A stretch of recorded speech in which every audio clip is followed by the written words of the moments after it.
Parlant des infrastructures, que ce soit les routes ou bien les immeubles et tout ce que vous pensez, si vous voulez que le Cameroun ressemble à quelque chose, nous n'avons pas dit le Cameroun, disons d'abord Yaoundé, parce que si en 40 ans c'est ça qu'on a pu faire, ça veut dire que c'est dans 200 ans que tout le Cameroun pourrait peut-être ressembler à quelque chose.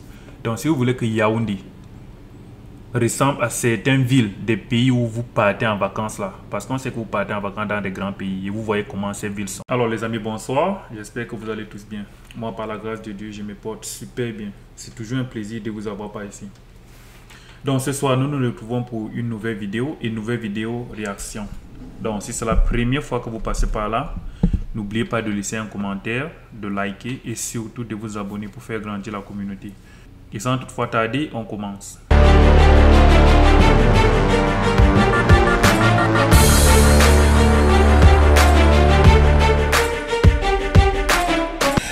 Le 6 novembre prochain, cela fera exactement 42 ans que le président Paul Biya trône à la tête du Cameroun.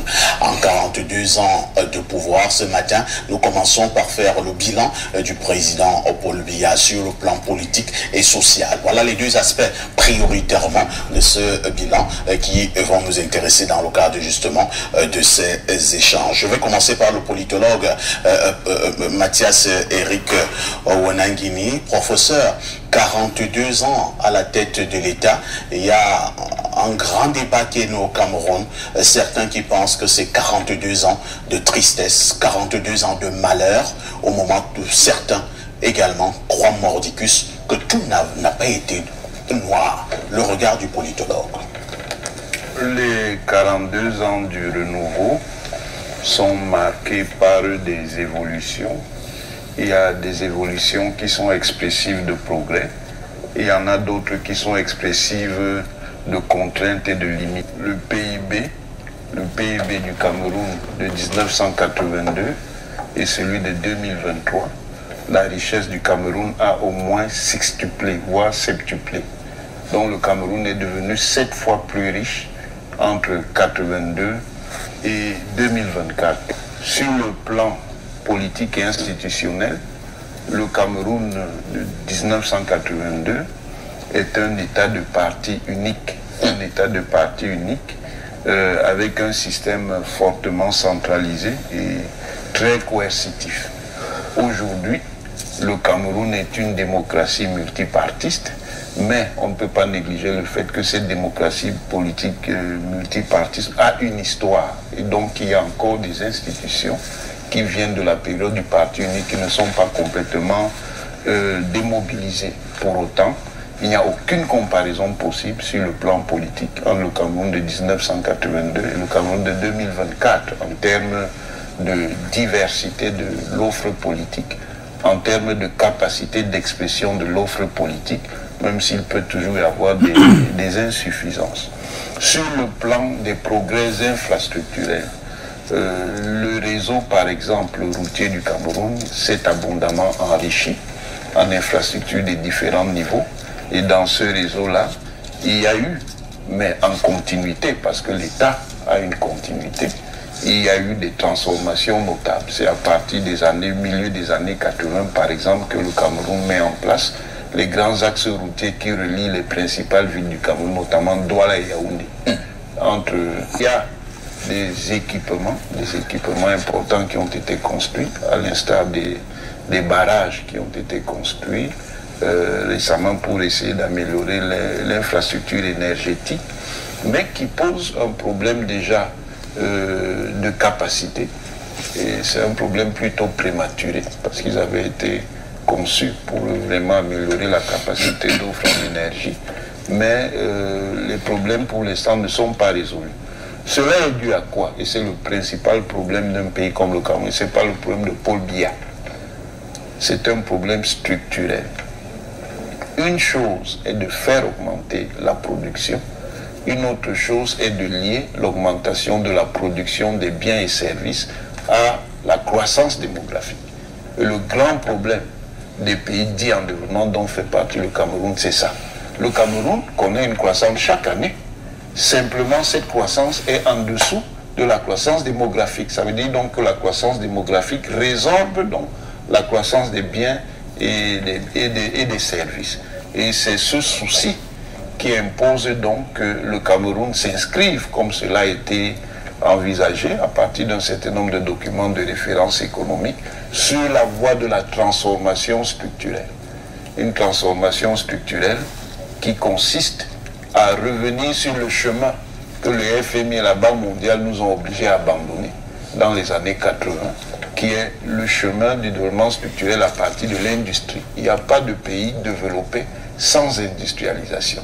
Or, avec la logique d'ajustement qui a prévalu de manière forte et continue de prévaloir, mais c'est déjà un peu plus régulé, entre 1987 et 2006, c'est-à-dire jusqu'au point d'achèvement, le Cameroun avait largement arrêté son effort d'industrialisation.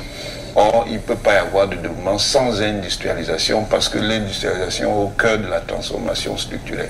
Il y a des problèmes également de répartition, c'est-à-dire il y a des problèmes donc de répartition des revenus qui doivent être traités. Tout cela pour dire que le Cameroun avance, et il avance beaucoup plus que les Camerounais ne croient. D'abord parce que les Camerounais ont un sérieux problème d'information.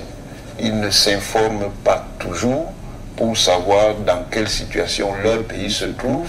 Voilà ce que ça donne quand les intellectuels travaillent au compte du système. Un très grand professeur, vice-recteur d'ailleurs, mais complètement dépourvu de la vérité. Il ne peut pas dire la vérité, et je le comprends parfaitement. Parce que sa nomination en dépend. Et oui, ils sont capables de vous montrer que la couleur blanche est noire. Que la couleur que vous voyez, le blanc si c'est noir. Il peut vous prouver ça. Sinon, voilà le recteur qui nous dit que le Cameroun évolue, mais les Camerounais ne sont pas tant informés pour comprendre cette évolution. Mais je me demande si le développement s'informe ou bien ça se vit. Donc dans ton pays où tu restes, on va venir t'informer pour te dire que non, le Cameroun s'est développé. Toi, tu vis dans le pays, tu vois toutes les difficultés que tu vis chaque jour, mais tu attends quelqu'un qui vient te dire que le Cameroun est développé. Par exemple, un gars qui vit aux États-Unis, il ne voit pas que le pays est développé. On va venir lui dire que le pays est développé. Qu'est-ce qui prouve au Cameroun que le pays est développé? Qu'est-ce qui prouve que... Si ça n'a même pas reculé, qu'est-ce qui prouve que le pays, quelque chose avance au Cameroun? Vous, en tant que professeur, je suis sûr que vous voyagez dans des grands pays, dans des pays développés. Quand vous allez, vous voyez les routes, vous voyez l'infrastructure dans ces pays-là, et vous revenez au Cameroun. Est-ce que vous pouvez dire qu'il y a quelque chose au Cameroun, que quelque chose avance au Cameroun? Est-ce que vous pouvez dire qu'il y a une seule route? J'ai dit une seule route au Cameroun, comparé à ce que vous voyez dans les pays où vous partez là. On dit que le Cameroun a le plus grand réseau routier de l'Afrique francophone. Je me demande sur quoi ils se sont basés pour sortir ça. Si ce sont les routes du Cameroun qu'on voit là, ça veut dire que les autres routes de ces pays de l'Afrique francophone sont comment? Ça veut dire que pour eux là c'est quoi? Parce qu'au Cameroun tu ne peux pas aller 1 km, je dis même 1 km. Tu ne peux pas aller 10 mètres sans tomber sur un nid de poule. Parlant des infrastructures, que ce soit les routes ou bien les immeubles et tout ce que vous pensez. Si vous voulez que le Cameroun ressemble à quelque chose, nous n'avons pas dit le Cameroun, disons d'abord Yaoundé, parce que si en 40 ans c'est ça qu'on a pu faire, ça veut dire que c'est dans 200 ans que tout le Cameroun pourrait peut-être ressembler à quelque chose. Donc si vous voulez que Yaoundé ressemble à certaines villes des pays où vous partez en vacances là, parce qu'on sait que vous partez en vacances dans des grands pays et vous voyez comment ces villes sont, mais vous ne dites pas la vérité aux gens. Si vous voulez que Yaoundé ressemble à ces villes là, il n'y a rien à faire. La seule solution, c'est de casser tout. Parce qu'on peut rien arranger dans Yaoundé. On ne peut rien arranger dans Yaoundé. Si on veut vraiment que Yaoundé ressemble à quelque chose. La solution, c'est de tout casser. On va casser, donc on va déloger tout le monde à Yaoundé, y compris là où il y a les ministères. Parce que rien n'est tracé. On a construit un ministère ici, on part construire l'autre là-bas, on construit l'autre là-bas. Rien n'est tracé. Pas de plan. Il n'y a pas de plan de la ville dans Yaoundé. Donc la solution c'est de tout casser, y compris les goudrons, les maisons, tout, et recommencer la construction de la capitale à zéro. Parce que en ce qui concerne même le plan de ville. Il doit là même être mieux, hein, doit là être 1000 fois mieux comparé à Yaoundé. Donc je ne sais pas sur quoi le professeur se base pour dire que le Cameroun évolue. On peut même dire qu'on s'en fout du développement infrastructurel et tout. Est-ce que le Camerounais vit donc bien? Le Camerounais dort en pensant à ce qu'il va manger demain. Est-ce que dans un pays, l'on doit penser à la nourriture? La nourriture, c'est le dernier des soucis. Depuis quand tu vas dormir en pensant à ce que tu vas manger demain? Mais, ce qui est bien sur ça, c'est que ce n'est pas tous les gens du système qui sont pour ce que le système fait. Il y en a ceux qui sont contre, bien sûr. Alors, écoutons cet extrait. Bernard Owena, lorsque le président de la République arrive au pouvoir en 1982, il prête serment le 6 novembre du côté de l'Assemblée nationale. Je vais le paraphraser, il dit qu'il a trouvé une économie saine, les caisses de l'État renflouées, et il conclut en disant « Je ne faillirai point ». Et il commence à parler de la rigueur et de la moralisation. 42 ans plus tard, les mots que le président Paul Biya a tenus lors de sa prestation de serment, nous pouvons nous dire au sortir de ce programme que ces mots ont justement été respectés? Non, pas du tout. Ces mots n'ont pas été respectés. Au contraire, c'est même là où le Cameroun a fauté. C'est là où les dirigeants nous ont carrément désaxés. Parce que quand vous vous souvenez de ces mots du président de la République, il savait de quoi il parlait. Il était conscient qu'il pouvait redresser, il pouvait donner une nouvelle image à la société camerounaise. Je vais rentrer en arrière plus loin pour convoquer la fameuse interview que vous évoquez tantôt. À Monte Carlo. Oui, c'était le 21 juillet 1990, 34 ans d'aujourd'hui. Le président lui-même disait, ça c'est pour répondre déjà à votre question là, lui-même il disait qu'il veut qu'on retienne de lui l'image de quelqu'un qui nous a apporté la démocratie et la prospérité. Lui-même il disait ça. Quand vous avez déjà le président lui-même, un bon visionnaire, qui voyait déjà ça comme ça, je pense que ça rejoint donc votre préoccupation. Moi, ce que je veux dire concrètement, c'est que le président, sur le plan de la démocratie, a bien joué, a bien travaillé. Je pense que là, au moins, on peut aujourd'hui nous exprimer comment on le fait. On peut se réunir, on peut aller à une élection, contester, etc. Mais aujourd'hui, on est quand même capable de dire que la démocratie, on a beaucoup évolué.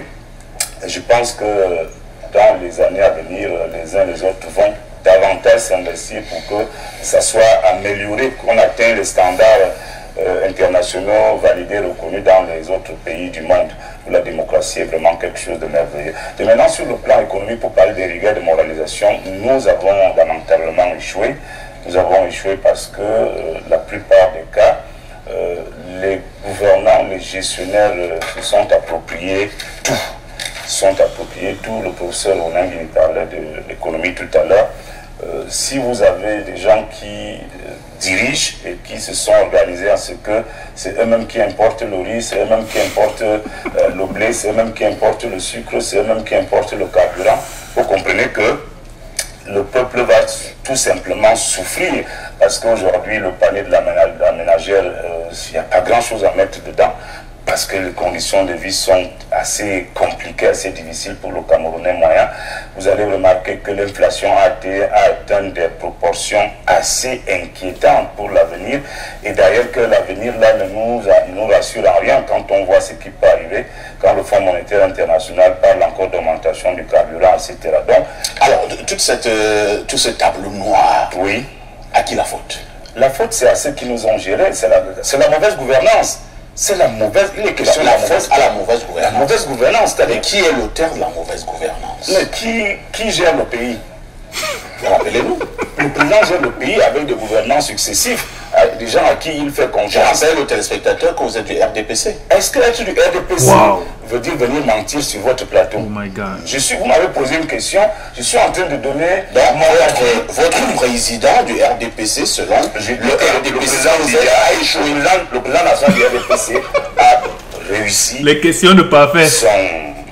Son projet qu'il avait en 1990 quand il parlait de démocratie et de prospérité. Sur le plan de la démocratie, vous voyez vous-même que beaucoup de choses ont été faites. Aujourd'hui, M. Elimbi Lowe peut partir de Douala, venir s'exprimer. Sur le plan de la prospérité, les Camerounais sont prospères. C'est moi qui dis, vous-même vous vivez bien. Sur le plan de la prospérité, tout le monde est conscient que c'est très difficile pour atteindre les deux, pour joindre les deux bouts au Cameroun aujourd'hui. Et je dis que c'est un problème de gouvernance, c'est lié à la gouvernance. Si on a toutes les richesses, quelqu'un a parlé des richesses ici, on a toutes ces richesses, mais pourquoi on n'arrive pas à faire comme les autres ailleurs? Il y a 30 ans, l'Éthiopie n'était rien, le Botswana n'était rien, le Rwanda n'était rien. Aujourd'hui, ces pays sont des références avec des taux de croissance à 2 chiffres. Et nous sommes devenus derniers par contre, derniers avec toutes les richesses que nous avons eues, que nous avons même encore aujourd'hui. Parce qu'elles sont mal gérées, elles sont... Là, pour la première fois, la toute première fois, un homme qui dit la vérité, un homme du pouvoir, du RDPC, qui dit la vérité. Parce qu'on ne peut pas dire qu'il est en train de critiquer le pouvoir, il ne critique pas le pouvoir. Tout ce qu'il est en train de dire, ce sont les faits. C'est la vérité, tout le monde voit. Vous savez, c'est tellement dur de vouloir supporter ce pouvoir. C'est très dur de vouloir les supporter parce que tu vas même donner quels arguments. Mais dire la vérité sur eux, c'est plus facile. Ça rend plus facile. Vous voyez comment le professeur forçait. C'est comme si il était en train de chercher. Il partait creuser le plus grand bien que le pouvoir ait fait. Mais c'était toujours dur. C'est dur. Même un enfant de 5 ans va voir qu'il est en train de fabriquer les choses sur le Cameroun. Tout le monde sait que le Cameroun n'est pas développé. Mais ce que Bernard Owono est en train de dire, ce sont les faits. En matière de démocratie, le Cameroun peut-être s'est avancé, même si ce n'est pas 100%. Parce que ce qu'on a entendu dire, puisqu'on n'a pas connu Amadou Ahidjo, ce qu'on a entendu dire, c'était que quand quelqu'un parlait mal du pouvoir, le lendemain, on le cherchait, on ne le voyait plus. C'est ce qu'on a entendu dire. Je ne sais pas si c'est vrai ou c'est faux. On a dit on ne pouvait pas parler comme ça, comme ils se sont assis là en train de parler. Tout le monde peut critiquer le pouvoir. Chacun peut dire ce qu'il pense de la gouvernance de l'État. Chacun peut dire peut-être que l'État a mal gouverné et rien ne va lui arriver, comme ils sont en train de faire là. Ils ont fait ce débat, je pense, ça fait plus d'une semaine. C'est le dimanche passé qu'ils ont fait ça. Et vous n'avez pas entendu qu'une personne a été arrêtée parmi eux. Donc, là, on peut dire que ça a un peu évolué, même si ce n'est pas à 100%, parce qu'on sait toujours ce qui se passe au Cameroun. Il y en a qui se font arrêter parce qu'ils ont dit certains trucs. Et je suis d'accord parce que beaucoup partent très loin en insultant. On n'insulte pas le président de la République. Quoi qu'il arrive, on n'insulte pas. C'est une institution. Et on n'insulte pas les institutions. On ne manque pas de respect. Tu peux dire ce que tu penses de la plus bonne des manières. Là, sur ce plan, vous voyez qu'il est cohérent. Il ne dit que les faits. Ce qui nous fait comprendre qu'on peut être du pouvoir et dire la vérité. Ce n'est que la vérité, ce n'est pas critiquer le pouvoir. Pourquoi c'est très dur à comprendre? Et parfait ici, quel journaliste, messieurs. Quel journaliste, quel modérateur. Je ne sais pas s'il y a deux au Cameroun. Ils forment tellement un grand duo avec Blairo Niamé. Alors les amis, je voulais juste partager ces extraits avec vous que j'ai trouvé tellement intéressants. Dis-moi ce que vous pensez en commentaire. Est-ce que les 42 ans du pouvoir du président Paul Biya sont-ils positifs ou bien négatifs? De votre point de vue, qu'est-ce que vous pensez? Cela étant dit, on se voit à la prochaine les amis. Ciao.